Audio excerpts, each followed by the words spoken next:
E aí, pessoal? E aí, Patrick, tudo certo? E aí, seu Giovanni, tudo certo por aqui com o senhor? Tudo certo, mas eu confesso que eu vou te confessar sério, eu tô cansado.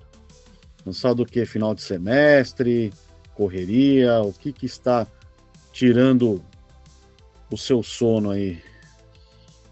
Também é isso, mas eu também estou cansado de escrever os roteiros desses nossos podcasts. Eu realmente imagino que dê muito trabalho, né?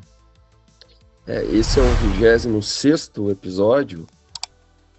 Eu acho que eu gasto entre 4 e 12 horas para escrever um roteiro. Acho que eu escrevo relativamente rápido. Se o assunto já está organizado na minha cabeça e as fontes também, são fontes do meu domínio, livros que eu tenho, alguma coisa assim, eu devo levar umas 4 horas. Se for necessário mais pesquisa, vai fácil, eu acho que umas 12 horas. Puxa vida, então você está tendo aí uma média de roteiro escrito de 8 horas, né? Se a gente Por fizer aí. uma conta, se a gente fizer uma conta aqui de padaria, como dizem, né? Uhum. Eu já passou aí 208 horas escrevendo, dá cerca de 8,6 dias. Olha só. E o senhor, quantas horas já passou editando esses nossos podcasts? Olha, eu demoro mais ou menos entre 2 e 3 horas fazendo as edições, né? Procurando erro, remendando pedaço, Uhum. alguma coisa assim. Então, se a gente fez aí 3 vezes 26, dá quanto? O senhor que é bom de contas de cabeça. É Não, nada, eu não sou é bom nada, ele com. vai abrir a calculadora, ele vai abrir a calculadora do Mac Bom, agora e vai calcular 3 quanto? vezes 26. Vai dar 3 vezes 26. Vai dar acho que 70 e poucas horas. 78 horas, Aí, dividido 70, por 24, então o senhor ficou 3,25 dias editando. exatamente.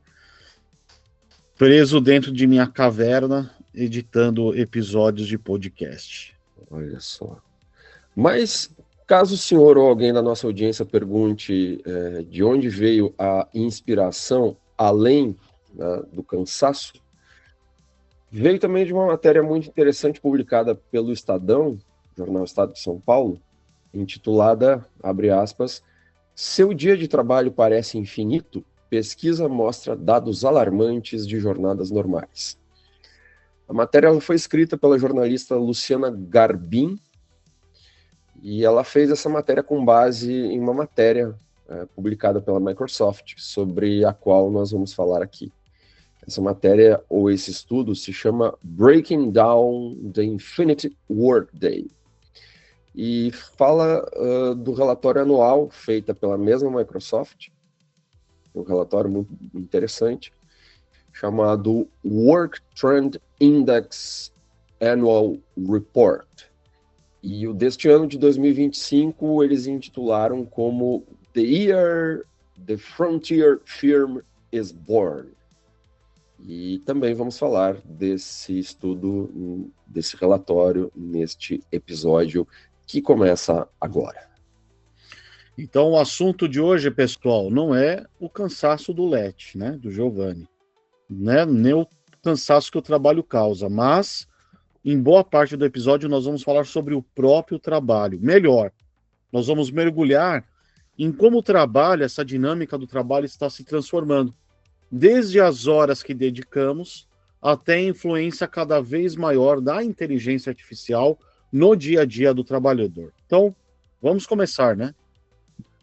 Vamos. Estou meio cansado, mas vamos. Inclusive tem um livro, deixa eu achar esse livro aqui. Eu deixei esse livro, mas eu deixei aqui. Quando a gente fala de livro, a primeira pergunta que as pessoas fazem é: tem PDF?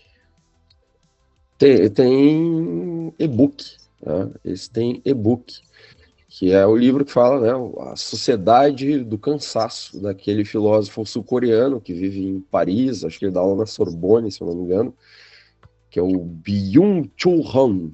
Então, está aqui o livro A Sociedade do Cansaço. Não tem nada a ver com os temas que a gente geralmente trata aqui, é um livro de sociologia, filosofia, mas é bem legal.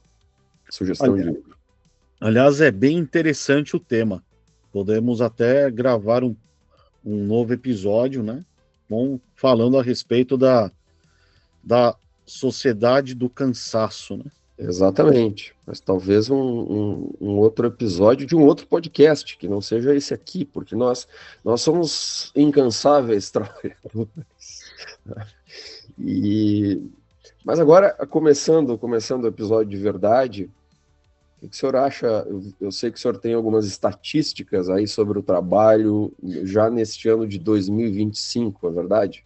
Sim, o senhor trouxe no roteiro aqui algumas coisas de pesquisa, né?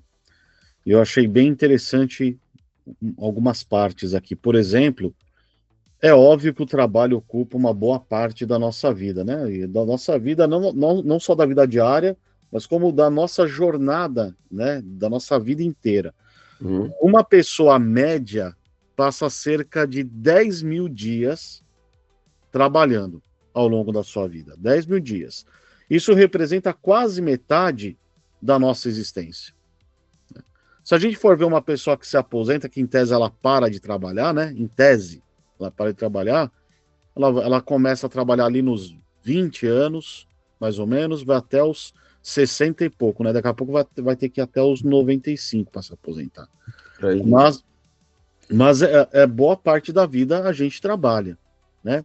Inclusive, falando sobre estatísticas, deixa eu pegar aqui uma coisa interessante para eu compartilhar aqui.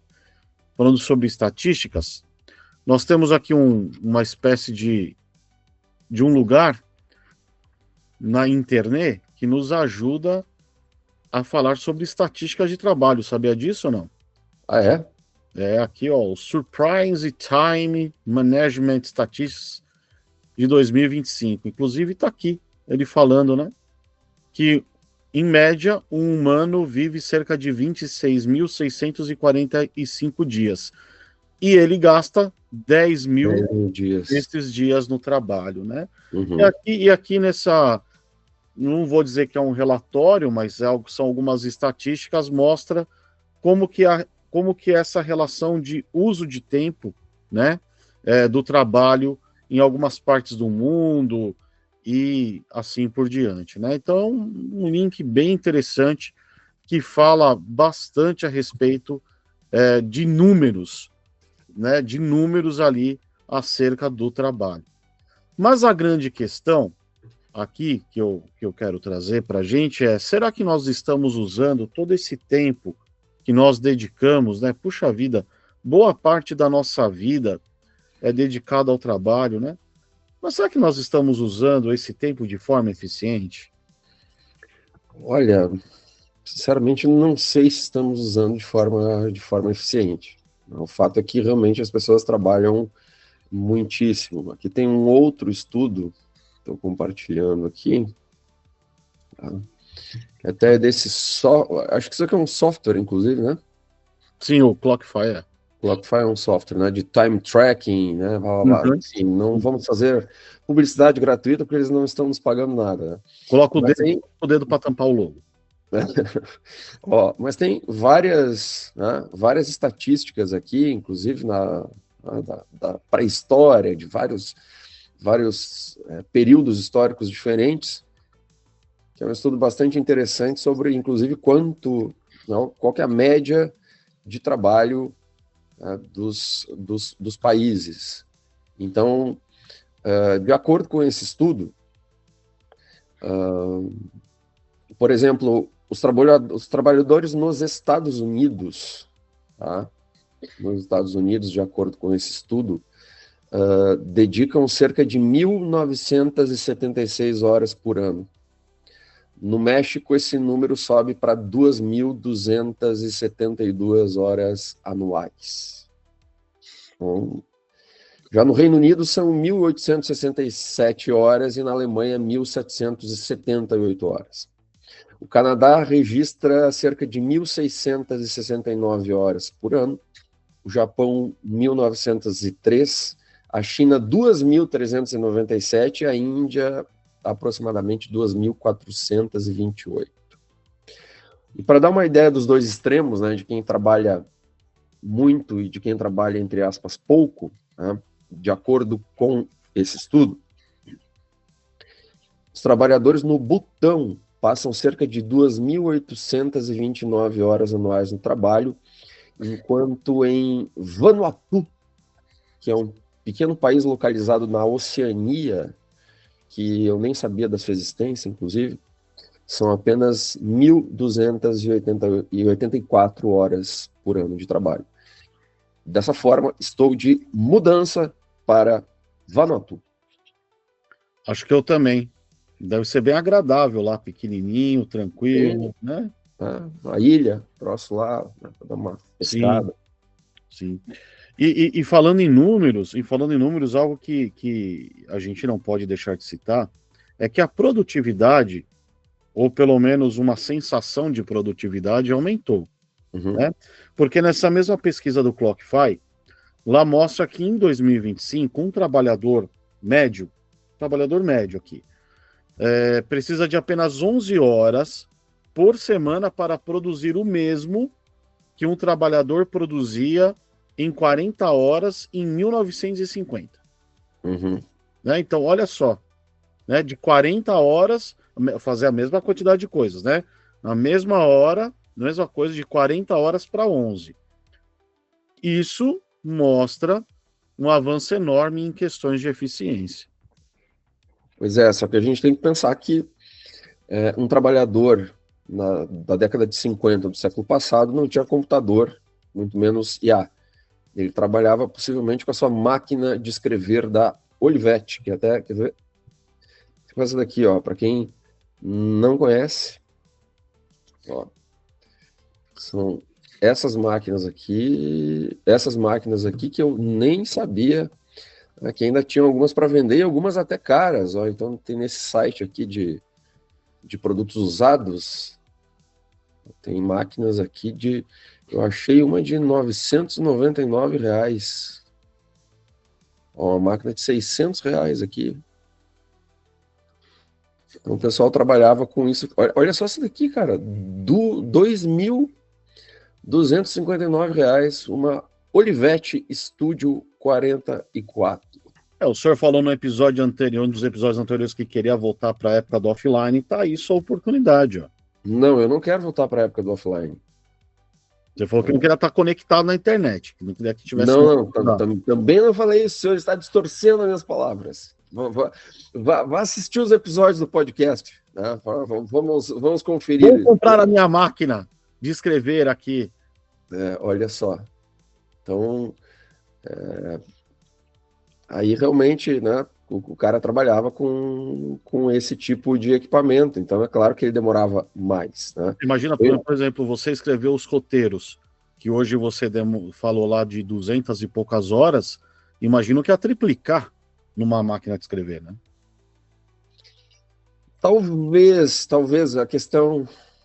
Fazer as pesquisas, por exemplo. A pesquisa...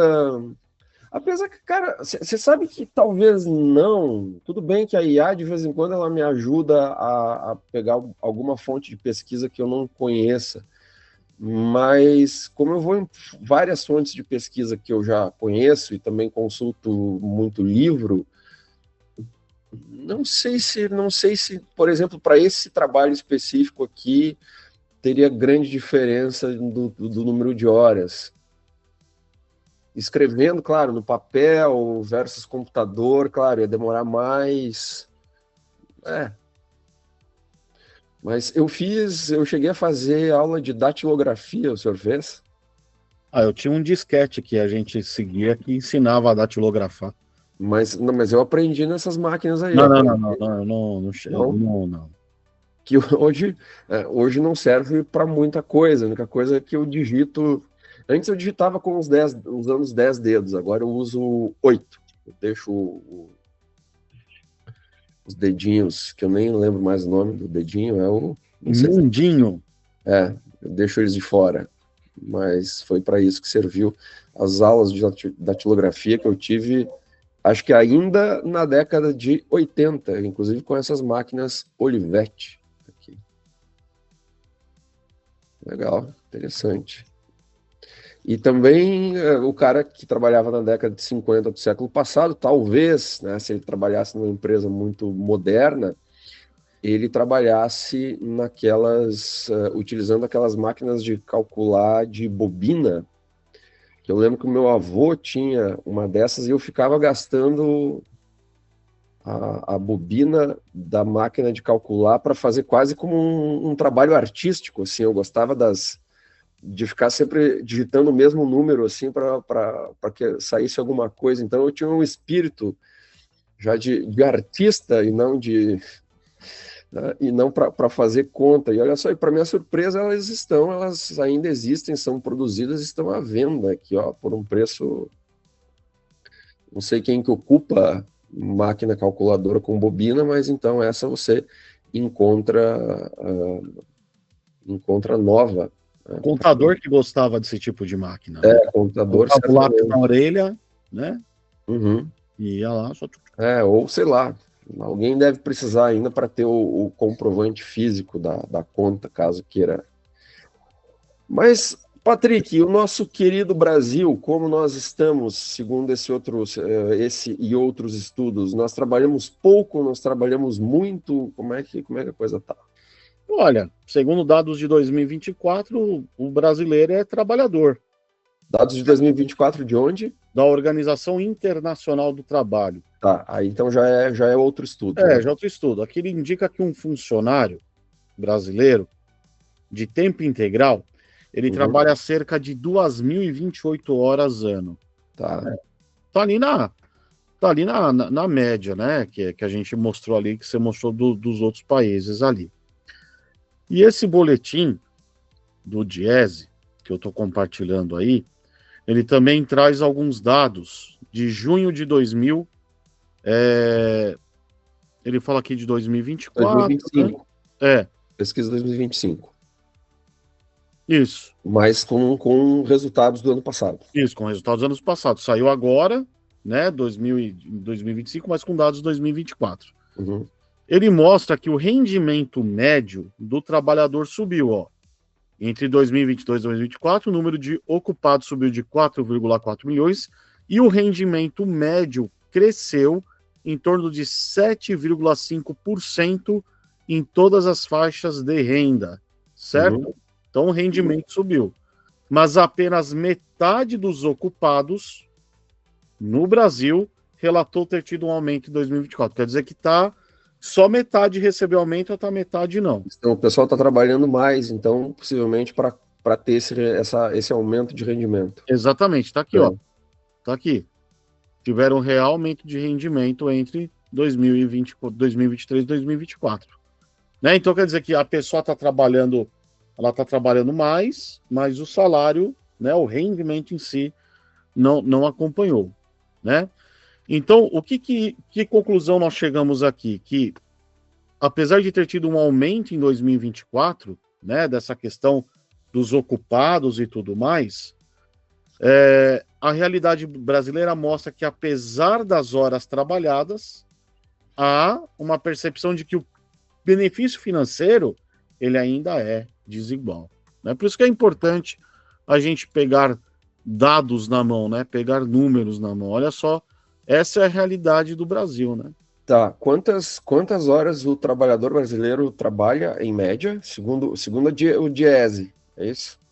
Não, segundo a Organização Internacional do Tá. Trabalho, um funcionário em tempo integral trabalha cerca de 2.028 horas por ano. Aqui no Brasil. Aqui no Brasil. Tá. Então, peraí. Isso significa que nós trabalhamos mais que os americanos, os europeus e até os japoneses. É isso? É isso mesmo, de acordo lá com o ranking que tem lá, né? De acordo lá com os sites, né? Clockify, É. e aí, comparando com esse outro, nós trabalhamos mais que americanos, europeus e japoneses. Vejam só, então cai um estereótipo que tem pessoas que falam que o brasileiro não trabalha em comparação, não sei o quê, conversa fiada, a gente trabalha e trabalha muito, tá? Só que nós não estamos ganhando por isso. Então, analisando aqui, então, acho que nós só trabalhamos menos que os chineses, os indianos e, obviamente, os butaneses, né? E os butaneses. Aliás, lá no próprio Clockify, se você pegar lá do Clockify, tem lá o do Brasil. É até maior lá no Clockify. Ah, Aqui lá é foram maior. em 2.278 horas. 2.028 horas, é isso mesmo. Tá aqui Abate, tá aqui no Clockify, bate. Porque é, a é a mesma fonte deve coisa. ser a mesma, né? Tá. Uhum. E realmente a gente trabalha mais do que os americanos. É que a gente não ganha tão bem quanto eles, né? Pois é, pois é. Certo? A gente não ganha tão bem quanto eles. Infelizmente. Sim, infelizmente. Infelizmente. E a gente trabalha muito, né? Mas ganhar, né? Como diria aquele ditado aqui, são outros 500, né? São outros 500. Sim. Eu lembrei de outra frase, viu, Giovanni? Que é laica nós laica, mas money que as good nós não have, né?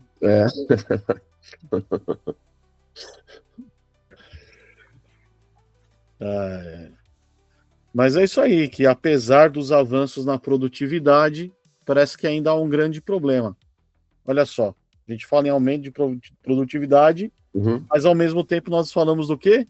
Desperdício do tempo de trabalho, que ganhou, tem até uma palavra bonita, né? Muitas vezes que é procrastinação, né?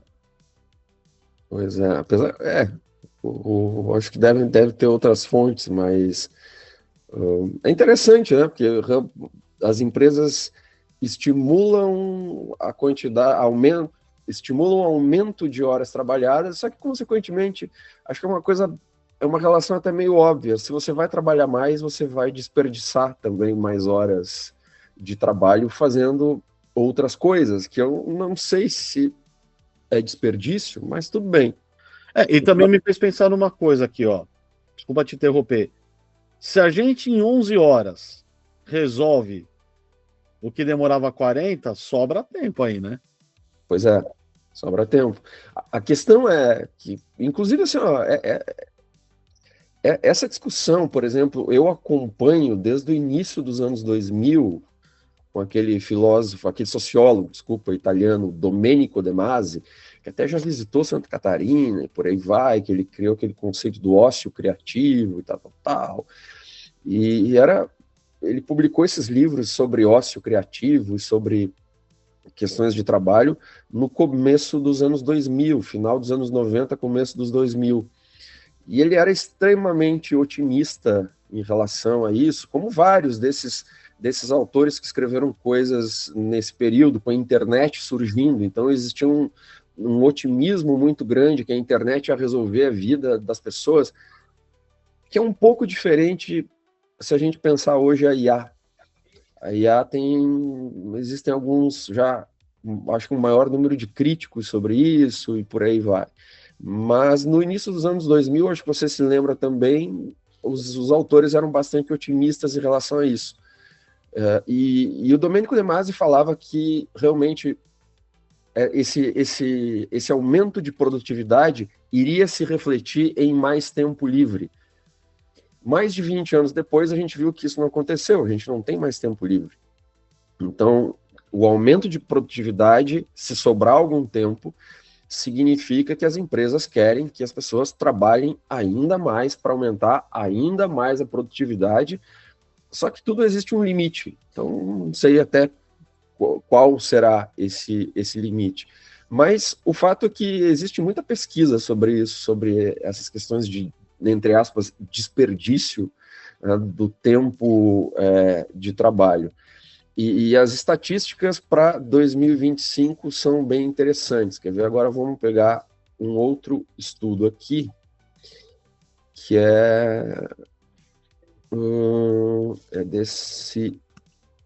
que é de um site bem legal, que é do SciTech Today, né? Wasting Time at Workplace Statistics. Isso é do ano de 2025. Tá? E eles falam aqui que cerca de 89% dos funcionários admitem desperdiçar pelo menos 30 minutos por dia dentro do período de trabalho. E um percentual considerável, 18,5%, reconhece que passa 3 ou mais horas em atividades não relacionadas ao trabalho diariamente, durante o tempo de trabalho. Não, se a gente está falando de uma jornada de trabalho de 8 horas, quer dizer que metade do tempo está indo para o beleléu, é isso? É isso. É isso. Tá? Então, aqui no Brasil, inclusive, existe a famosa cagada remunerada, né? O cara deixa para fazer suas necessidades básicas durante o trabalho, porque ele inclusive está ganhando para fazer isso, né? Programa o intestino para funcionar em determinadas horas, né? Exatamente, durante o horário comercial, né? Claro. E o banheiro do trabalho, e parece que o banheiro do trabalho é mais gostoso, né? Tinha um amigo meu que falava assim, ó, que você só se sente que faz parte da empresa se você usa para fazer o número 2, né? Claro, claro. E eu tinha um amigo, o cara, ele era assim, um gênio, o cara que ele fez graduação, mestrado e doutorado em física, tá? E ele, numa época, ele trabalhava numa instituição de pesquisa, e o cara que era o chefe dele era, imagina, um monte de físico e matemático trabalhando junto. O cara queria medir absolutamente tudo, e inclusive o quanto eles trabalhavam. Então ele tinha que preencher uma planilha contando os minutos e os segundos do que ele fazia exatamente, porque o cara queria fazer análises, assim, e ele colocava na planilha o tempo que ele passava dentro do banheiro, assim, né? E ele fazia isso meio de propósito, né, para tirar um sarro, assim. Então já deve ter uma pesquisa que fala assim a quantidade de horas que as pessoas passam dentro do banheiro durante o horário comercial. Agora, cara, falando sério, eu acho que esses 89% estão mentindo até.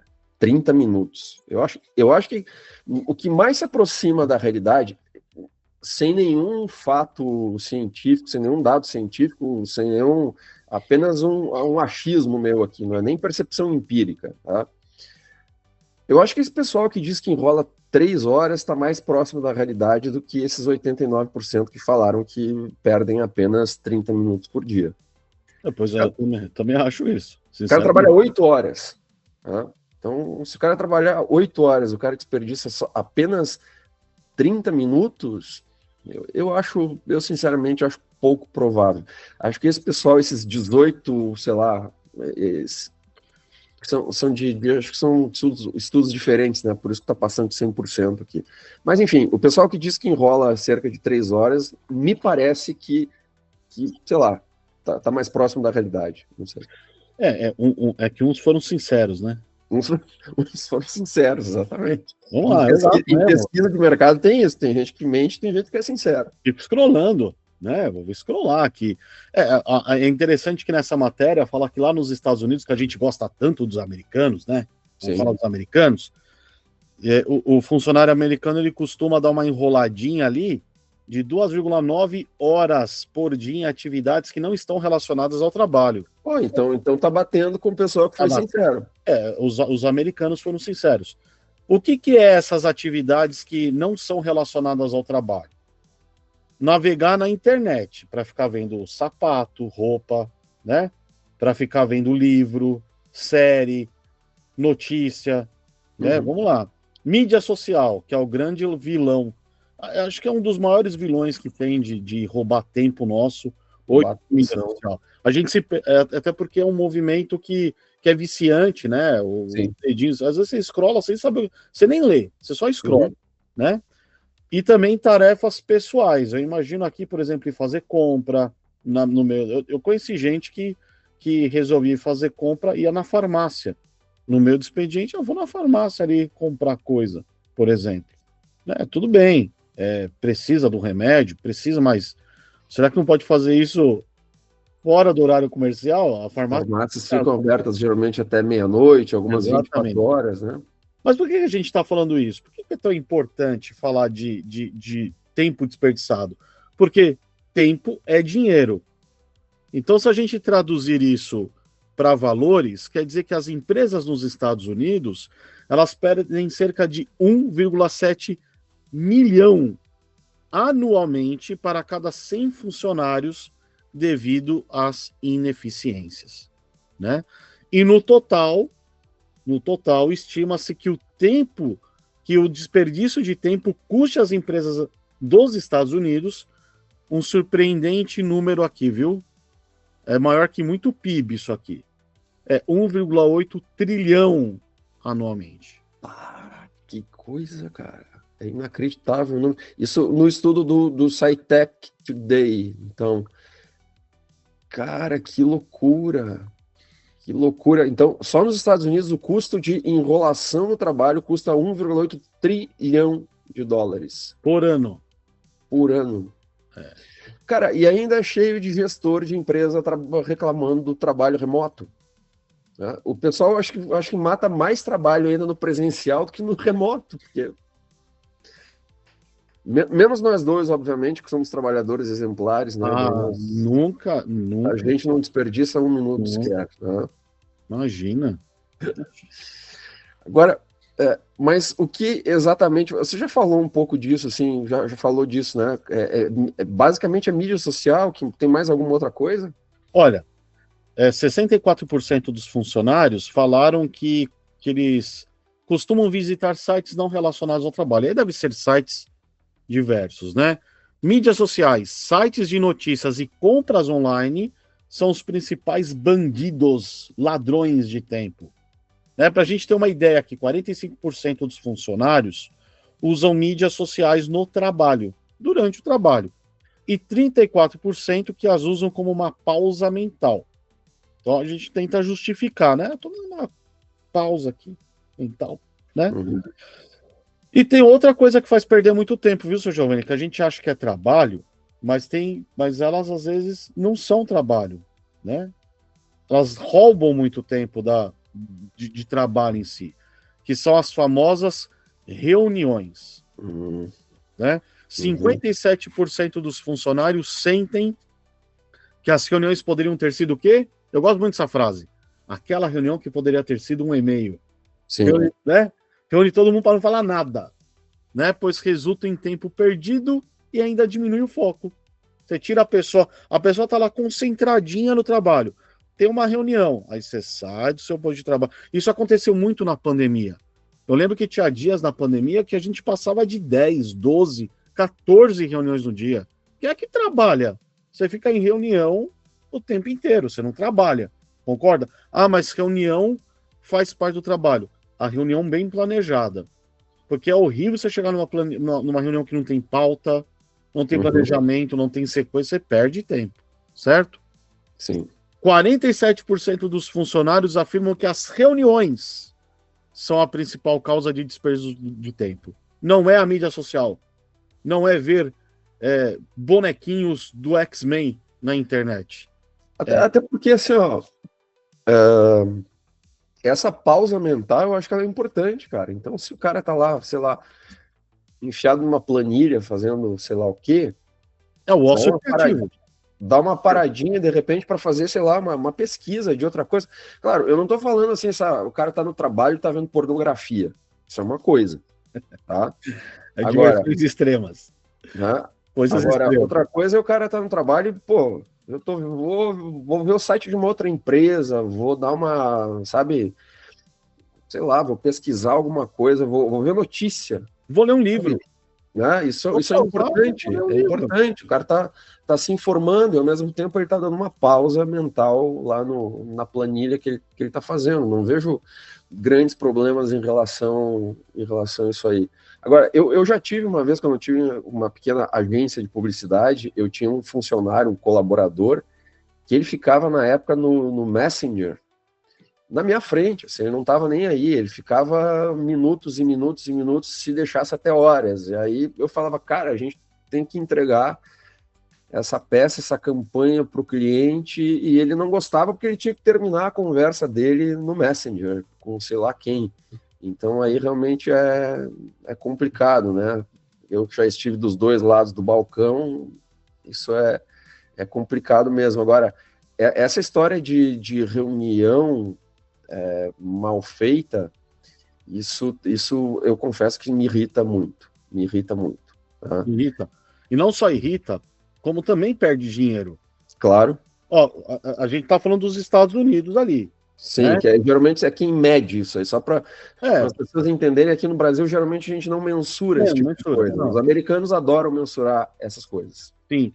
E aí e aí qual que é o valor disso? Ó, as empresas chegam a desperdiçar uma média de 37 bilhões de dólares anualmente em reuniões desnecessárias. Na reunião que podia ser um e-mail. Né? Uhum.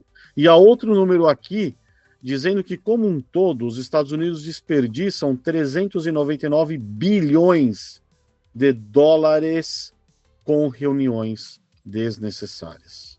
Cara, acho que ninguém imaginava algo desse tamanho.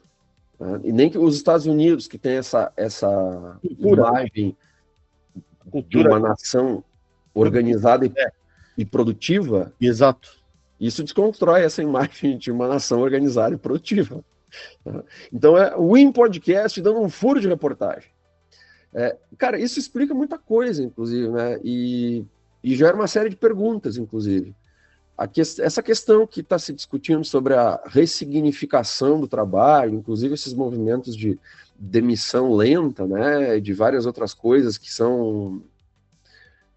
talvez estejam sendo mal discutidos ou discutidos de forma superficial por aí. Sei lá, talvez essa discussão sobre a ressignificação do trabalho, ela realmente faz muito sentido. E o que você acabou de falar é que a maior economia do mundo é realmente ineficiente. Então, o modelo de trabalho americano, que inclusive é copiado por nós, né, porque a gente copia quase tudo dos Estados Unidos, ou muita coisa, talvez esse modelo de trabalho precise ser repensado mesmo. Sim, inclusive, isso é algo que traz um enorme debate, né? Teremos que ter especialistas aqui, né? Vamos trazer especialistas para entrevistar em vamos fazer um grupo focal. Uma continuação desse episódio aqui. Mas tem mais alguma outra causa que essa matéria traz sobre o desperdício? Tem, inclusive eu me identifico com essa causa de desperdício aqui. Ah, é? Que é o colega tagarela. Ah. Né? Aqueles colegas que andam pela empresa, como eu fazia, para encontrar outros e ter conversas fiadas. Né? São 40% dos funcionários admitem se desviar por conversas casuais. Ou como eu chamei agora, conversas fiadas, né? É uma delícia ser ir no café da empresa lá e falar do Flamengo, falar do Palmeiras que não tem Mundial, e assim por diante, né? Para ser mais específico, em 2024, funcionários americanos gastaram cerca de 40 minutos por semana apenas fazendo o quê, seu Giovanni? Fofocando. O senhor fazia isso?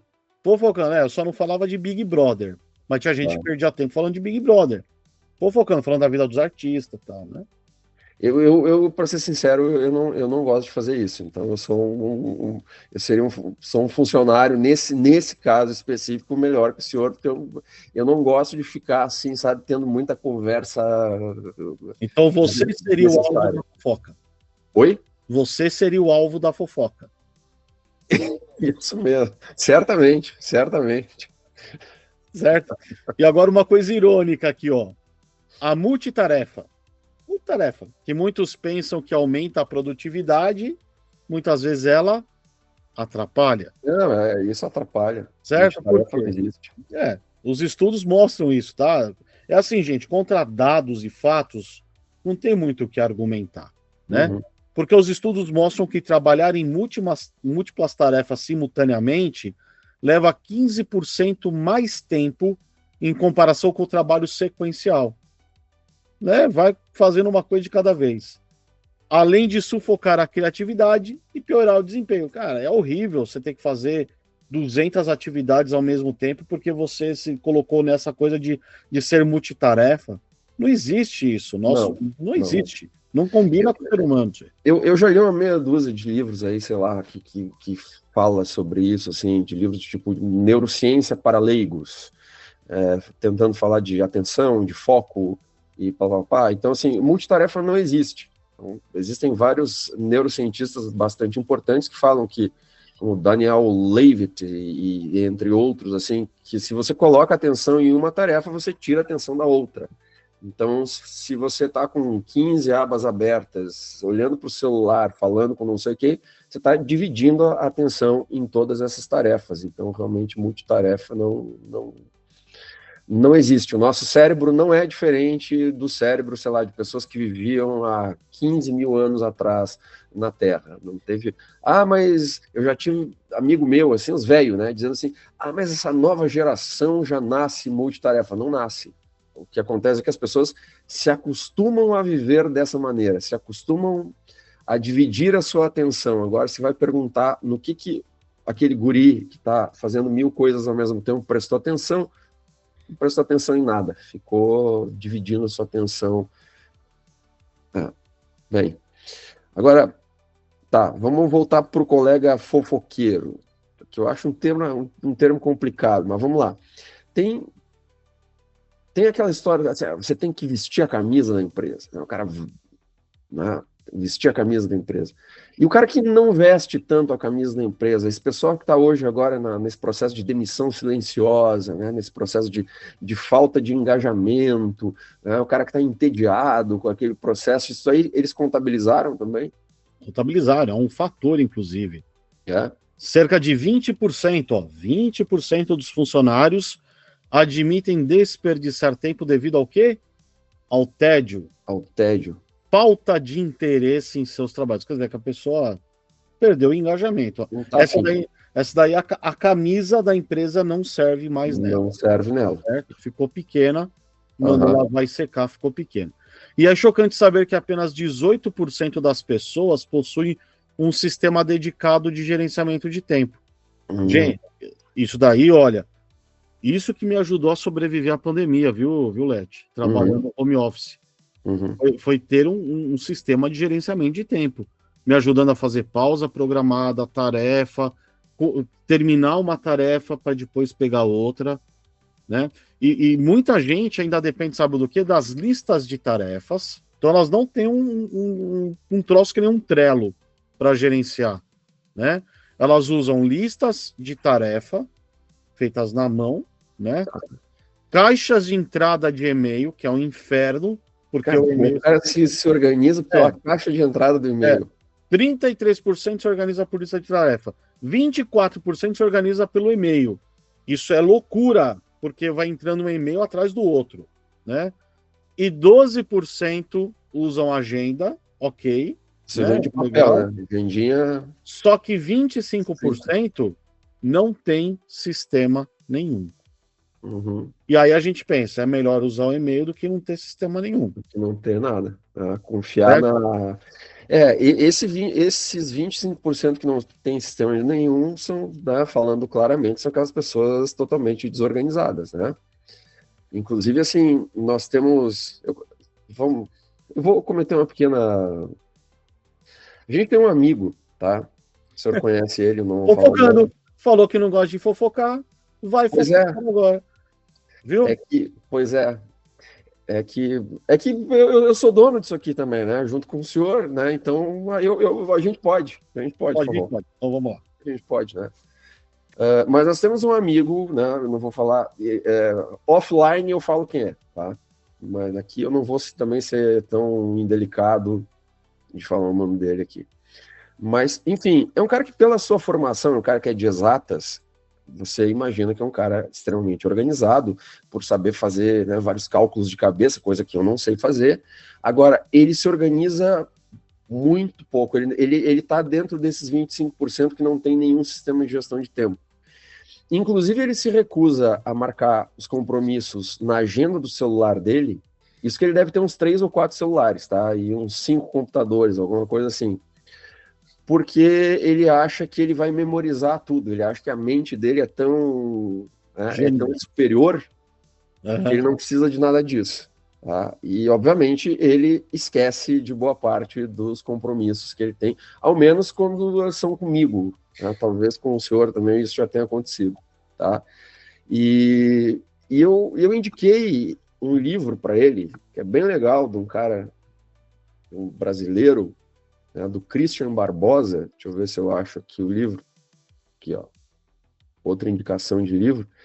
Esse eu acho que, se bobear, você vai achar em PDF, tá? Por aí. A Tríade do Tempo. É bem legal esse livro. E eu indiquei, eu acho que até eu dei de presente para esse nosso amigo que fura a reunião, que acha que consegue memorizar todos os compromissos e que não precisa de nenhum gestor de tempo ou mesmo gestor de tarefas. Tá? E o que ele fez com o livro? Usou de peso de papel. Cara, foi pior do que isso. Ele leu o livro, tá? Ele leu o livro e depois ele me falou assim: nossa, que simples isso! Nossa, como é que eu não tinha pensado nisso? Realmente, esse Christian Barbosa é muito bom, nossa, é um método muito simples de gestão de tempo. Daí eu pensei assim, não, agora ele vai se organizar. O que ele fez? Ele continuou não fazendo o que o livro indica. Continua na mesma. Mas você sabe que pensar nesse tipo de situação, né, de falta de organização, não gerenciar o tempo de alguma forma, nem fazer listinha num papel, nada, talvez explique por que as pessoas elas têm se sentido tão sobrecarregadas, né? Porque assim, ó, tem um relatório que é do Instituto Gallup, né, que é famoso nas eleições, inclusive, né? Sim, é uma empresa importante. Isso, ele fala sobre a sobrecarga. E ali ele mostra que 80% da força de trabalho global, tanto funcionários quanto os líderes, dizem que lhes falta tempo ou energia suficiente para fazer o quê? Seu trabalho. E 53% dos líderes afirma que a produtividade precisa aumentar. Aí eu pergunto, como que a gente sai dessa? São coisas paradoxais aí, né? Por um lado, assim, a gente sendo pressionado a aumentar a produtividade, por outro lado, o pessoal com sobrecarga de trabalho que não aguenta mais, não consegue, talvez, aumentar a produtividade, e existe essa equação que realmente não foi resolvida. Como que a gente sai dessa, eu não faço a mínima ideia, mas provavelmente esses líderes ou gestores estejam achando que a IA, a inteligência artificial generativa, vai ser a solução. Estão enganados? Na mosca. O senhor acertou um dardo numa mosca. Na verdade. Né? Realmente a inteligência artificial talvez possa ajudar, né? E ela entra em cena como, digamos assim, a grande heroína desse gap de produtividade, né? Pois só que não sei se vai ser, né? Mas você deve ter visto isso, que gerou notícia, é um cara lá, um publicitário, esse é aquela brincadeirinha que o pessoal fazia, né? Você que é publicitário também, eu sou publicitário de formação, publicitário, né? O publicitário. Então, eu sou, né, talvez um otário, mas talvez de um tipo diferente.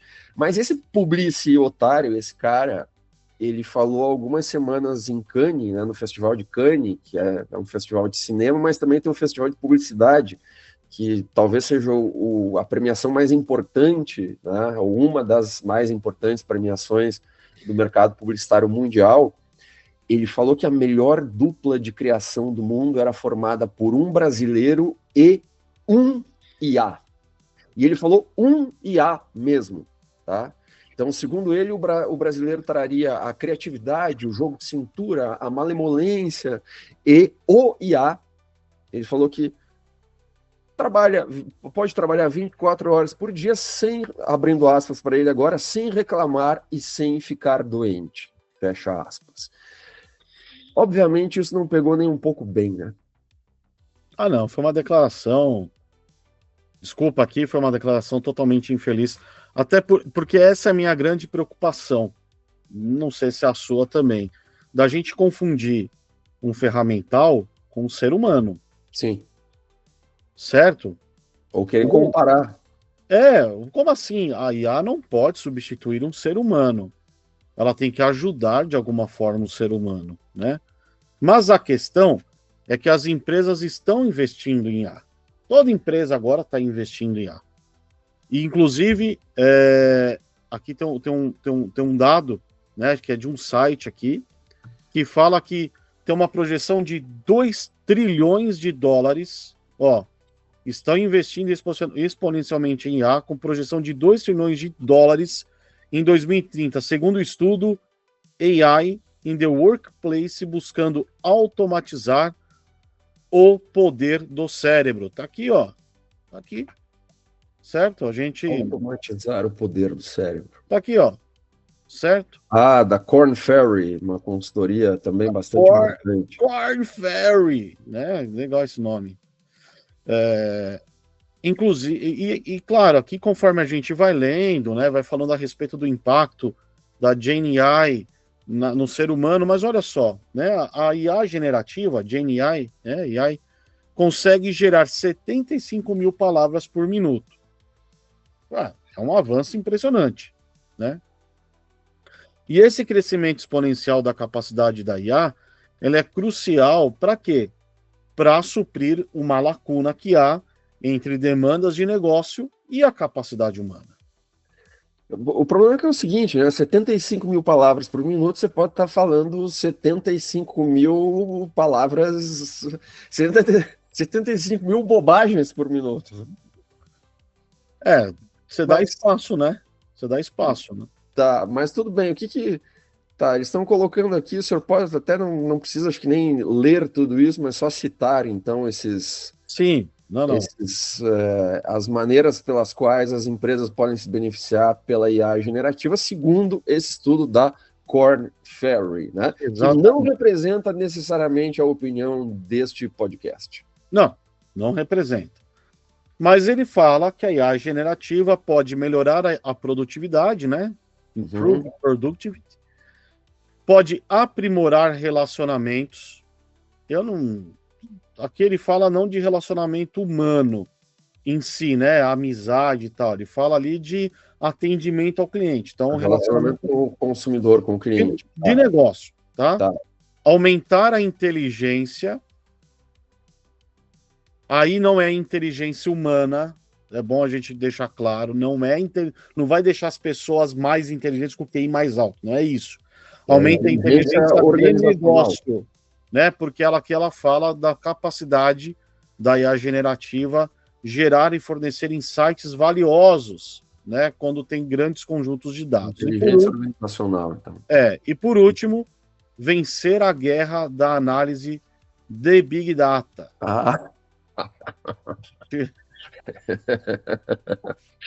Olha,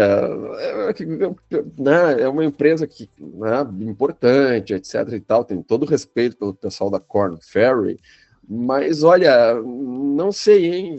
Vencer a guerra da Big Data, Big Data, enfim. Também a gente tem que entender assim, né? Pelo menos eu entendo. O que é essa guerra? É a dificuldade que as pessoas têm em analisar dados? É isso? Eu acho que aí no caso do estudo, eles estão querendo dizer que você vai conseguir chegar a níveis mais profundos de análise com essa quantidade grande de dados que, por exemplo, grandes empresas geram. Sabe, sei lá. Por exemplo, deixa um cara que eu respeito bastante, que a gente usa bastante, né, o Kotler, né? Agora, eu não sei se é no Marketing 5.0 ou já no 6.0, que é o último livro que ele escreveu, que ele começa a inserir cada vez mais tecnologia dentro das suas análises de marketing. Ele disse que em um futuro próximo, a junção de Big Data com IA iria conseguir identificar novos segmentos de mercado ou novos tipos de consumidor completamente novos. Novos tipos completamente novos é boa, né? É para falar que é novo. Eu sei lá, sabe? É como se ele estivesse dizendo assim que essa junção de IA com Big Data geraria um novo Shakespeare. Porque o Shakespeare, há mais de 400 anos atrás, obviamente, ele construiu pessoas, ele construiu personagens que não existiam naquela época, mas que hoje existem. Isso um gênio gigantesco como Shakespeare fez. Eu não consigo ver assim pelo rumo que as coisas estão tomando, de uma inteligência artificial chegar nesse nível, nessa sofisticação, de forma tão rápida, sei lá. Enfim, apenas um parêntese que acabei de fechar. Tá, mas para esse pessoal, então, a IA não é uma ferramenta. Eles não estão mais encarando a IA como ferramenta, mas quase como uma parte integrante da equipe, é isso? É isso mesmo. É isso mesmo. Eles acham que a IA é um companheirinho. Tem um coleguinha de trabalho seu aqui, ó. O publicitário falou, um IA. Um cara. IA. É um IA. Um IA. É o José IA. Mas assim... Boa. É o Josias.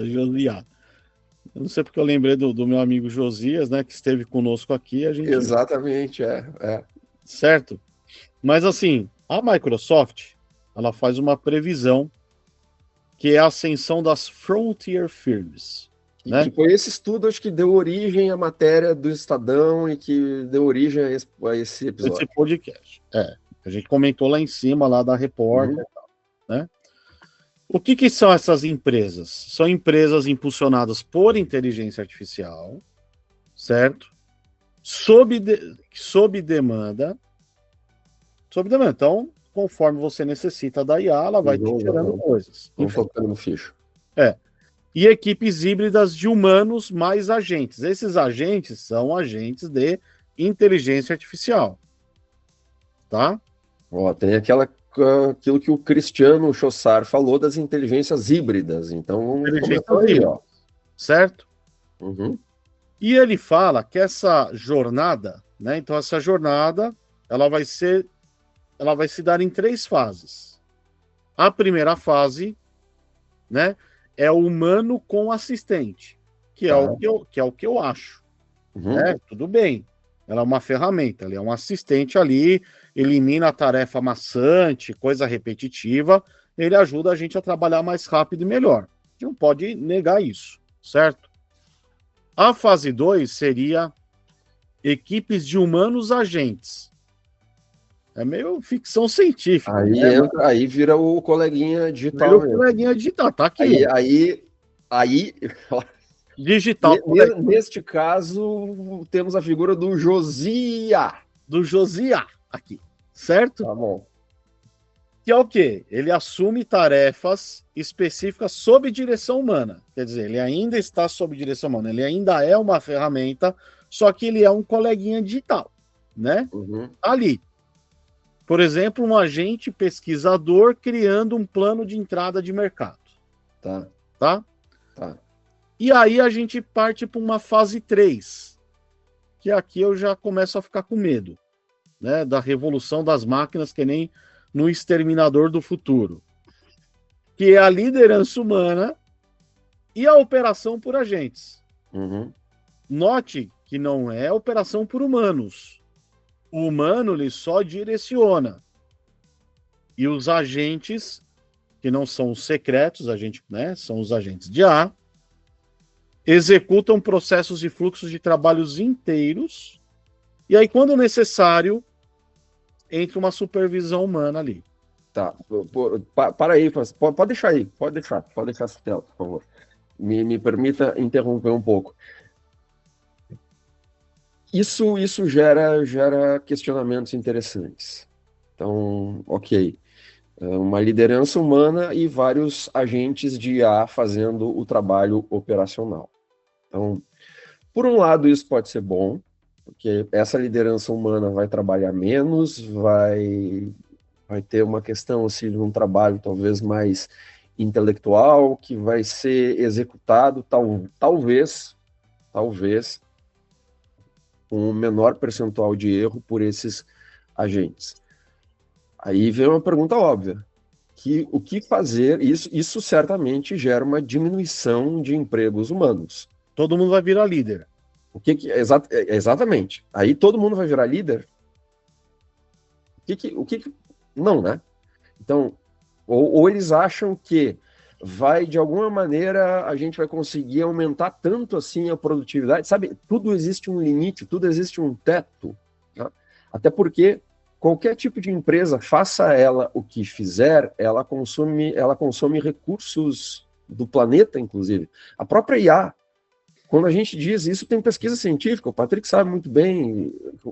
Quando você diz assim, obrigado para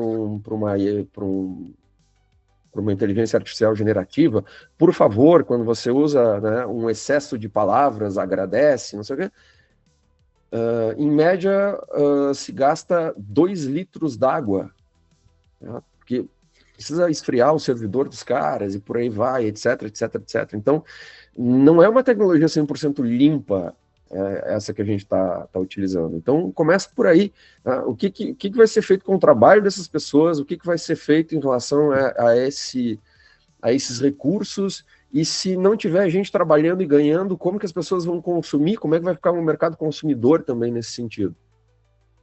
Enfim, são perguntas. E, olha, eu não sei o que você acha, Patrick, mas eu acho que muitas questões relacionadas ao trabalho com inteligência artificial ou ao futuro que a inteligência artificial vai... Como que o futuro será moldado pela inteligência artificial, existem muitas perguntas que não têm resposta ainda. E quem diz que sabe o que vai acontecer, eu acho que está mentindo, né? Não sei o que o senhor acha. Eu só sei que eu vou continuar agradecendo a IA, porque quando ela for minha coleguinha, eu não quero que ela se vire contra mim e fale, você não me agradeceu, você não falou. O senhor vai fofocar com a IA. Vai falar do Palmeiras. No dia que ela resolver se voltar contra a humanidade e a gente ser o assistente dela, porque daqui a pouco isso vai acontecer, né? A IA vai dar comandos para nós. Agora, aí eu tenho outra pergunta. Eu não vou fofocar com a IA. Será que ela vai fofocar sobre mim, então? Vai fofocar. Aquele Giovanni não trompeteia comigo, que é um novo termo que está sendo criado agora, trompetear. Entendi. Cara, esse estudo da Microsoft pareceu, enfim...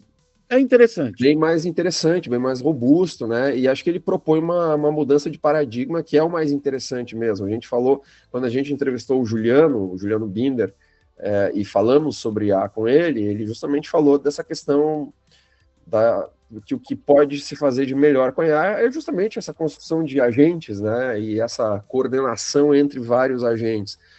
Então, é realmente uma mudança de paradigma interessante. Agora, o estudo mostra, ou o senhor viu, como que as pessoas estão preparadas para isso? Os líderes das empresas já sabem o que fazer com essa tecnologia? Não vou dar minha opinião sobre os líderes atuais, mas eu vou falar o que está no estudo, né? Ok. Fala que os líderes eles já estão à frente dos funcionários, né? Do que não líderes, nesse quesito aí de saber como que um agente de IA funciona, tá? Lá no estudo fala que 67% dos líderes já estão familiarizados ou extremamente familiarizados com os agentes de IA, enquanto apenas 40% dos funcionários têm o mesmo conhecimento ali. E a maioria dos líderes, e a gente está falando de 79% ali dos que foram escutados, acredita que a IA vai acelerar suas carreiras, versus 67% dos funcionários. Então, a pessoa que já é líder, ela já tem uma perspectiva um pouco diferente. Talvez a gente possa usar um termo aqui, esteja com uma perspectiva mais avançada a respeito do assunto, né? Ou o cara está pensando assim, eu sou líder... E eu tenho que continuar líder. Quem tiver abaixo de mim, não tô nem aí. Eu vou só trabalhar com agentes de IA e essas pessoas como é que o pessoal fala? Está na hora de você buscar novos desafios. Mas olha só que interessante que fala lá. Que os líderes, eles só estão, né, com esses números maiores, por quê? Porque eles estão sendo pressionados a ter uma estratégia de IA. E que está na responsabilidade dos líderes fazer com que essa estratégia dê certo, seja um sucesso. Então é por isso que o cara vai mais a fundo, porque ele está em risco. O trabalho dele está. Todo mundo que hoje não trabalha com IA, a gente viu que é pesado investimento. Tá, corre risco. Cara, essa questão está parecendo realmente uma onda bem grande, né? E que ela está vindo de cima para baixo. Top-down total. Top-down. Então, porque tem aquela história, se você der uma olhada rápido no LinkedIn, você vai ver um monte de gestor dizendo que as suas empresas já estão usando ou que precisam usar IA. Sabe-se lá por quê? Inclusive uma empresa da qual a gente falou muito bem, a gente fez até um episódio tendo ela como exemplo, talvez esteja na hora de fazer outro episódio sobre essa empresa, mas com um exemplo talvez não tão bom, que é o Duolingo, que eles emitiram um memorando agora esse ano ainda, dizendo que o Duolingo seria uma empresa AI first. Eu, como sou um usuário fiel de Duolingo, eu já notei a diferença e notei uma diferença para pior. Não sei se é impressão minha, mas a quantidade de erros que eu estou vendo no meu cursinho de italiano que eu estou fazendo há sei lá quanto tempo, parece que a coisa, enfim, a qualidade do produto piorou, tá? Eu tenho cá minhas dúvidas se todos esses executivos, esses gestores sabem realmente do que eles estão falando, porque, de novo, não é questão que esses caras sejam idiotas ou algo assim, não, é todo mundo muito inteligente. A questão é que eu não sei se realmente, né, pelas pessoas que a gente está lendo, assim, pelos cientistas, inclusive, dos quais estamos buscando informação e conhecimento sobre isso, que realmente a pergunta, talvez a resposta ainda para isso é não sei, e está cheio de gente no LinkedIn e em outras mídias sociais dando muitas certezas sobre essa tecnologia e sobre o futuro do mundo influenciado por essa tecnologia. Mas você sabe que o LinkedIn tem um apelido, né? Carinhoso. LinkedIn. Porque tem muita coisa que é do mundo da fantasia. Do mundo da fantasia, exatamente. E assim, quando a gente não tem dado, a gente extrai o dado das vozes das nossas cabeças. Então, tem muito instituto aí que é vozes da minha cabeça falando asneira. Sim. Porque, por exemplo, assim, eu vejo pouca gente falando que esses troços ainda alucinam. Tá? Tem um cara que eu gosto muito, que fala, o César Taurion, acho que até eu já citei ele aqui no podcast, que ele fala muito sobre isso, o negócio alucina ainda. Essa mistura de agentes dá um percentual ainda alto de erro. Acho que foi ele que outro dia escreveu um artigo analisando um outro artigo que os caras tinham automatizado, se eu não me engano, eram mais de 100 agentes de IA automatizando sei lá quantas tarefas dentro de uma empresa e que o resultado final disso foi um percentual de erro de 63%. Cara, não, assim, falando assim na boa, não tá funcionando ainda, tá?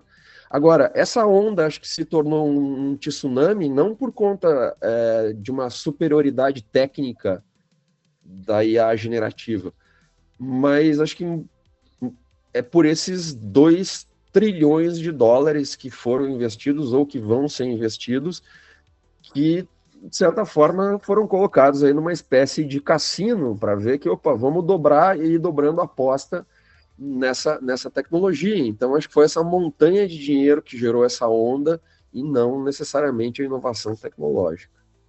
E não é uma onda pequena, a gente pode falar que é um tsunami. Sim. Né? E também, assim, a minha opinião é muito parecida com essa. Também me parece ser exatamente isso, né? Talvez a gente esteja colocando expectativas demais. E aí, quando eu falo a gente enquanto ser humano, enquanto, né?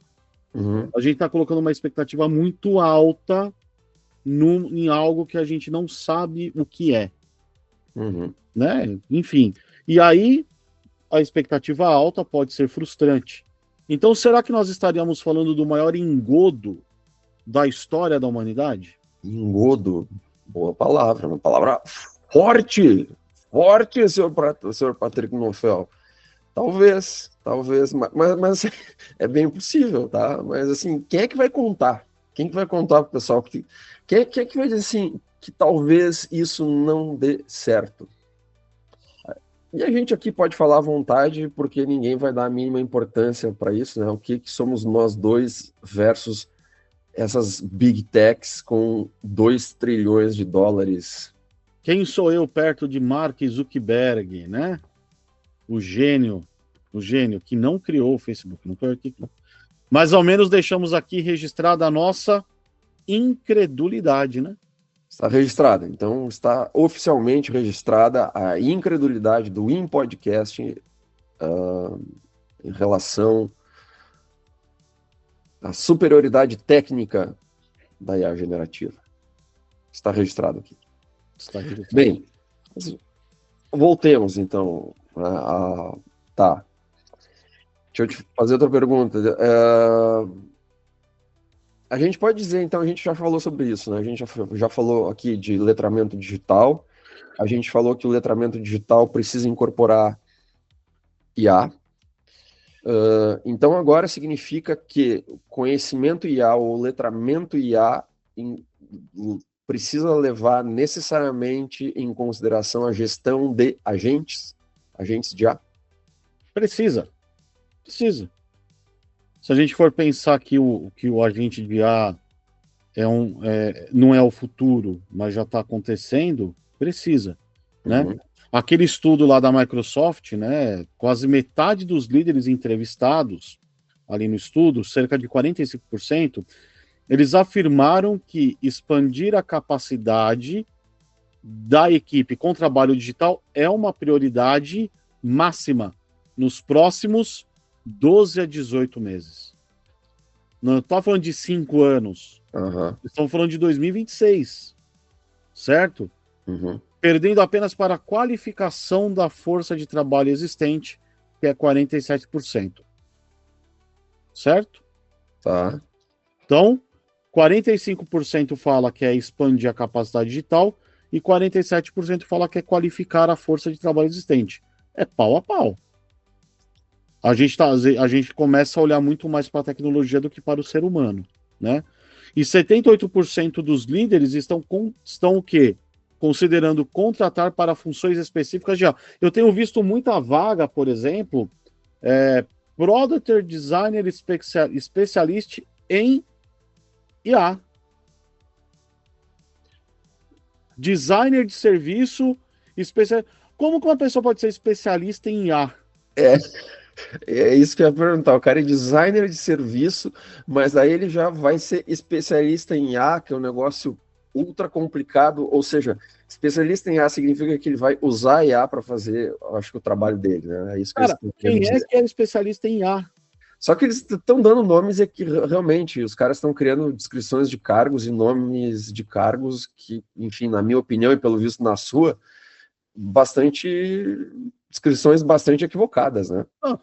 UX Designer Gen AI Specialist. Ah, cara.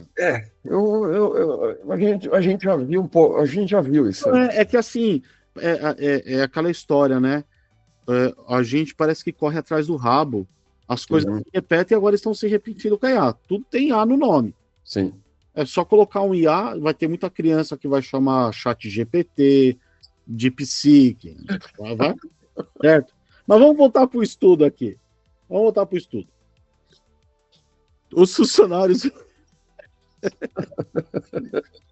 Os funcionários buscam IA por sua disponibilidade. Né? Ela está lá 24 horas por dia sem fazer nada, 7 dias por semana. Ela não fica doente. Está no estudo. Ela não reclama, está no estudo. Tá. Né? Eles falam que 42% buscam pela disponibilidade. 30% buscam pela velocidade e qualidade da máquina. Isso quer dizer... E 28% buscam porque eles estão sem ideias, porque a IA oferece ideias ilimitadas sob demanda. Resolva meu probleminha aqui. Tô com uma... acho que nós podemos resgatar, falar do publicitário nesse momento, né? Cara, é isso que eu tava pensando, o tal do publicitário aí que fez sucesso em Cannes. Eu acho que esse ano não pelos prêmios que ele ganhou, mas pela declaração infeliz, acho que o cara não tá sozinho, né? Então, se eles estão querendo preencher, eles estão achando ou querendo que a preencha lacunas que a energia humana não consegue mais suprir, tá? Começa a ficar complicado, né? E quem está abaixo da liderança, né? Os colaboradores, os funcionários, eles estão vendo a IA como ferramenta ou como parceiro? O que o estudo diz? Tá dividido ali. Tá parecendo eleição polarizada, sabe? Fica dividido. 52% vem a IA com uma ferramenta baseada em comandos. Então, uma ferramenta baseada em comandos. A gente voltou ao DOS, né? A usar o DOS. Enquanto 46% a ver como um parceiro de pensamento. Cara, olha, 46% a ver como um parceiro de pensamento capaz de brainstorms e desafiar ideias. O humano está perdendo a capacidade de raciocinar por ele mesmo. Para trabalhar efetivamente com agentes, todos vão precisar adotar o quê? A mentalidade de parceiro e pensamento e habilidades como iterar com a IA. Eu não tô ouvindo isso, cara. Imagina chegar um coach agora para ti e dizer assim, cara, assim, ó, o Patrick IA, né, o Josiah, né, ele tá reclamando de ti, você precisa ter uma mentalidade mais de parceiro, você precisa ser mais empático com o ChatGPT. Não, ele precisa ter... Cara, sei lá, será que nós vamos chegar... Será que vai ter algum disco brasileiro feito por uma dupla sertaneja, onde um é um sertanejo humano e o outro é uma IA? Não, já tem tudo feito por IA, tem um cara que inclusive ganhou muito dinheiro fazendo tudo por IA, um cara chamado Júnior Cobal, tá? É o nome artístico dele, mas ele já foi, se eu não me engano, foi preso, inclusive, porque descobriram que ele estava fazendo... porque ele estava copiando músicas não de IA, mas de compositores, né, de pessoas, né? Só que ele estava produzindo, ele estava fazendo tudo rodar por IA e rodar nesta plataforma onde estamos, inclusive no Spotify. Não basta fazer na IA. Tem que roubar as ideias dos outros. Cara, independente do meu ceticismo ou do nosso ceticismo em relação a muitas coisas envolvendo a tecnologia, e principalmente a narrativa, a gente está falando aí de 2 trilhões de dólares, né? Esse número ficou na tua cabeça, né? Ficou. O Yuval Noah Harari, naquele último livro dele, deixa eu ver se está aqui, peraí. Nesse livro aqui? Nexus. Ele fala que as redes de informação elas não buscam necessariamente a verdade, algumas buscam a estabilidade, tá? E acho que essas empresas, essas big techs, elas querem estabilizar esse mercado e fazer multiplicar esses 2 trilhões. Nesse caso, a verdade pode ficar em segundo plano. Enfim, de qualquer forma, ele mesmo fala, não só nesse livro, mas também no Homo Deus e no Sapiens, ele também fala lá nas realidades intersubjetivas, né? É um belo nome, né? Inclusive, a gente pode pensar naquela frase do Goebbels. Sabem quem foi Goebbels? Goebbels. Foi o ministro da propaganda nazista. Sim. E nós podemos dizer que o cara era inteligente, né? Porque ele conseguiu fazer algo impressionante. Infelizmente, sim. Pro mal, né? Usou a inteligência pro mal. Imagina ele com uma inteligência artificial que faria. Bem, ele falava uma frase que assim, de que uma mentira dita 1000 vezes torna-se uma verdade. O senhor está dizendo que isso seria uma realidade intersubjetiva, uma realidade inventada. Deixa eu conseguir falar intersubjetiva. Tá. Eu acho que mais ou menos, tá? O Harari, ele fala desse conceito de realidade intersubjetiva, é um conceito também utilizado em estudos de cultura, por aí vai, mas no sentido de que as narrativas, elas acabam sendo aceitas, né, no acordo ou no contrato social. Então, se a sociedade topar que algo é verdade, de certa forma vira verdade, pois isso vai interferir na vida das pessoas. Então, se todos dissermos que essa IA é realmente inteligente, mesmo não sendo, talvez ela se torne um novo padrão de inteligência.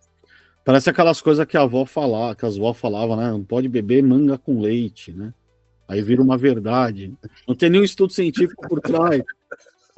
Mas se tomar manga, bater manga com O senhor leite. tá muito bom hoje, cara. O senhor tá muito bom. Vamos criar assim, IA manga com leite. Dá para fazer o senhor que está fazendo mestrado, por favor, escreva seu próximo artigo sobre esse tema, né? A IA manga com leite. Eu vou ter que gravar isso aí. Tá gravado, né? Tá gravado. Tá gravado. Mas, cara, é preocupante, né? É preocupante. É preocupante e, assim, ó, não há nenhum estudo de nenhuma grande empresa dessas que estão aplicando essas plataformas, que tem essas tecnologias, que realmente tirem o meu ceticismo em relação a isso aí, cara. Eu também, sei lá, não sei se posso dizer, mas eu sou meio cético com relação. Então é o nosso ceticismo aí, né? Exatamente. Mas olha, o interessante é que a Microsoft, que é uma empresa gigante, né? É muito legal, gostamos muito da Microsoft. Sim, a gente usa muita coisa da Microsoft, né? Usou muita coisa da Microsoft, né? Ela vê 2025 como esse ano da fronte firme, né? Nasceu o momento, inclusive ela fala que é o nascimento, né? Nasceu o momento em que as empresas vão além da experimentação com a IA e começam a se reconstruir em torno dela. Então a IA não vai ser mais simplesmente um adereço. As empresas vão começar a serem criadas a partir de alguma coisa de IA. Então esse é o ano fronteiriço, é o ano que as empresas começam agora a utilizar IA para valer, segundo esse estudo da Microsoft. Junto com a Frontier Firm vieram os bebês reborns também. Tá, Frontier Firm, tá, e é nesse ano, ok. É nesse ano aqui. Então, é um ano importante, né, por essa perspectiva, na história tecnológica. Uhum. Certo? Eu não sei porque isso me lembrou daquela música do Raul Seixas e do Cláudio Roberto, lançada em 1977, antes de o senhor nascer, inclusive. 2 anos antes. Eu já tinha nascido, inclusive estava já, né, com 1 ano de idade, eu estava cantando essa música. Né? Você estava vendo o clipe dessa música no Fantástico, porque antes os clipes do Raul Seixas passavam no Fantástico. Isso mesmo, exatamente, o clipe dessa música passou no Fantástico, então eu com 1 ano de idade eu devo ter assistido, que é O Dia em que a Terra Parou. Até vamos mostrar uma imagem aqui do nosso querido... Já tocar a música. Grande gênio. A gente não pode tocar, porque se a gente tocar senão eles tiram o nosso episódio do ar. Eles tiram o nosso episódio do ar. Nossa vontade era tocar a música com o Raul Seixas, tá? Então eu vou... Por favor, pegue seu violão, que está ali ao fundo, e cantarole para nós. Eu vou apenas citar a letra, que é muito boa, tá? Então... Essa noite eu tive um sonho de sonhador. Maluco que sou, eu sonhei com um dia em que a Terra parou. Foi assim. No dia em que todas as pessoas do planeta inteiro resolveram que ninguém ia sair de casa, como se fosse combinado em todo o planeta, naquele dia ninguém saiu de casa. Ninguém. O empregado não saiu para o seu trabalho, pois sabia que o patrão também não estava lá. Dona de casa não saiu para comprar pão, pois sabia que o padeiro também não estava lá. E o guarda não saiu para prender, pois sabia que o ladrão também não estava lá. E o ladrão não saiu para roubar, pois sabia que não ia ter onde gastar, no dia em que a Terra parou. Eu tenho a impressão de que o mundo do trabalho, ao ser dominado pela IA, vai se tornar um pouco essa música. O mundo vai... Se hoje em dia muitos patrões já não estão lá, imagina com a IA. Né? Mas assim, essa parte é muito boa. O empregado não saiu para o trabalho. Não vai precisar, foi substituído por um agente. Tem um coleguinha ali fazendo o trabalho dele, né? Sei lá. Só sei que a gente começou esse programa falando de futuro do trabalho, falamos de um monte de número, e a gente vai terminar nesse pessimismo, nessa incredulidade, nesse ceticismo, eu diria até nesse niilismo. Isso mesmo. Isso mesmo. E o que a nossa inteligentíssima audiência vai dizer a respeito disso? Por a gente estar terminando o episódio nesse baixo astral. Exato. Sei lá, o senhor faz o podcast para a audiência? Não necessariamente, né? Eu também não necessariamente. Então, como é a gente que manda nisso aqui, é assim que vai ser. É assim que vai ser, exatamente. É exatamente assim que vai ser. Estamos fazendo esse trabalho autoral, que até agora não nos trouxe nenhum dinheiro, só trabalho, mas que nos traz muita satisfação, né? É gostoso ficar falando mal da IA. Sim, sim. Até onde a gente puder, né? É isso aí, é a liberdade que não tem preço. Né? A gente inventa coisa, dá risada. É isso, né? Talvez até tenha preço a liberdade. Qual? Qual é este preço da liberdade? 2 trilhões de dólares. É um número que não vai mais sair 2 trilhões de dólares. Eu contei quantas vezes você disse 2 trilhões de dólares nesse episódio. Foram mais de 5 vezes que o senhor disse esse número. Realmente, esse número não saiu da sua cabeça. E por esse valor, nós podemos fazer uma onda, não é? Sim. O IA está fazendo uma onda, nós podemos fazer uma onda também, mas que seja então uma onda bonita, uma onda interessante, uma onda sofisticada como essa daqui, ó. Quer ver? Como esta onda aqui, então. Tá. Isso aí eu conheço. Grande onda de Kanagawa, né? Que é uma xilogravura, né, xilogravura do artista japonês do Katsushika Hokusai, né, que foi criado entre 1829 e 1833. É a obra mais conhecida da série 36 Vistas do Monte Fuji, e retrata, olha só, uma enorme onda prestes a engolir embarcações. Agora vamos... Monte Fuji lá ao fundo. Agora então, vamos... vou repetir, ó, uma onda prestes a engolir embarcações. Então nós podemos trazer aqui para o episódio e falar que uma grande onda está prestes a engolir as organizações. Pode ser uma obra de arte, realmente pode ter diversas interpretações. Né? Exatamente. Esse é o mais bonito da arte. Feita por humanos. Sim, feita por humanos. 1829, não tinha. Ele criou sozinho. Ele não foi lá e digitou um prompt no DOS do ChatGPT. Então, acho que era isso, né, Sr. Patrick? Acho que era isso. Então, tchau. Esse episódio foi um desabafo feito aqui no InPodcast por Giovanni Letti e Patrick Nauf. Convidamos a você a se inscrever em nosso canal, deixar a sua curtida. E você, o que você acha desta onda enorme da IA que se aproxima ou que já está aqui respingando em todos nós? Deixe nos comentários, tá bom? Um grande abraço e até o próximo episódio do InPodcast. Eu vou ficar só no... Tchau. Tchau.